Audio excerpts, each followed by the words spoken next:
The good teams always beat the teams that they're supposed to beat. Facts. And they beat them how they're supposed to beat. That's the sign of a better team. And so you have to see that there was something there. There's a lot to be said for, again, the way that you place it, I think is exactly how it's supposed to be, right? You're supposed to beat the teams that you're supposed to beat. I think that the more stable that we get in a lot of these things that have been, issues for us over the course of these past few seasons, I think the more that we solidify those things, it changes the idea of what teams it is that we expect to beat, right? I mean, we're seeing the run game. If these guys continue to grow the way that they are, some of these teams that, perennially have been teams that would always, kind of be chalked up as a loss, they actually become, a little bit more of a challenge for them to beat us than us to beat them. I think it changes the narrative a little bit. You think that makes sense? Yes, it does. It does. It builds a lot of confidence also for the younger players that we have. We have a lot of younger players. And I want to touch on the younger players in relation to the younger coaches. I know we spoke on this personally. On that also. But we have a lot of younger players. And these type of victories here, I know we spoke on this, and what Brees Hall said in the walkout when he said, man, we are good. Yeah. And it starts there. It starts with the self-image. It starts with the self-image there about your team. And it's a self-image that as fans, I don't think we have had that perception for a long time about our team. Facts. I don't think we have had a perception that says that our team knows that we are going to win a game. Our team knows that we are good, and our team knows that we compete. There's been a question mark. Going into every game for I don't know how many years. If you straighten that question mark out a little bit and make it an exclamation point.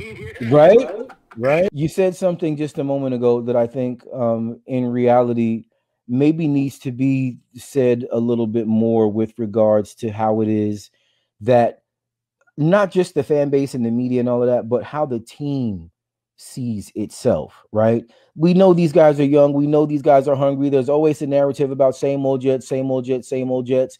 But I think Zach said it in the presser the other day that, this team, these players in particular, they weren't here for any of that. These guys shouldn't be held to that standard. You can say that, this or that, and the fans themselves feel, negatively because same old Jets. And if I'm being honest, I'm a little bruised and battered myself. You know what I'm saying? We've had to deal with this for almost 40 years, a little over 40 years now. So, I mean, you kind of got to think that, Exactly. Yeah, if you have this many issues, how do we go about changing the narrative? And these guys in particular, the way that they're going to change it is by not being that.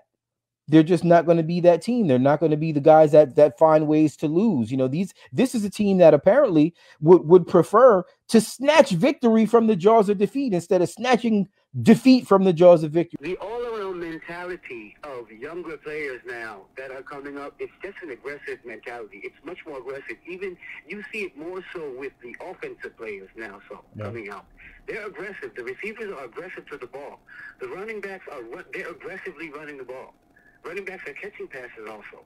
They're aggressive to this ball. They're more aggressive younger. And with us having the younger players, their attitude is like it's like the young freshman coming in. He knows he can play. He may know that he may feel in his heart that he's better than some of the seniors that are out there. And so when he gets his chance, he's gonna make sure that he proves himself. And you have to look at some of that stuff. And Garrett Wilson is a perfect example of that. Yeah, man. I mean, every touch that he gets, he aggressively he attacks the ball in the air. Aggressively, he catches it very strong. His hands are very strong. Yeah. And then his movements are immediate. He doesn't waste a millisecond. After he catches the ball, he's already into his move. It doesn't matter what position he catches the ball in. He's already into his move. And he's shifty. And and Brees Hall, oh my God. That's an entire show for Brees Hall, is there? Yeah. Yeah. Look, there might not be enough time really to discuss all of what it is that we've seen him do well so far.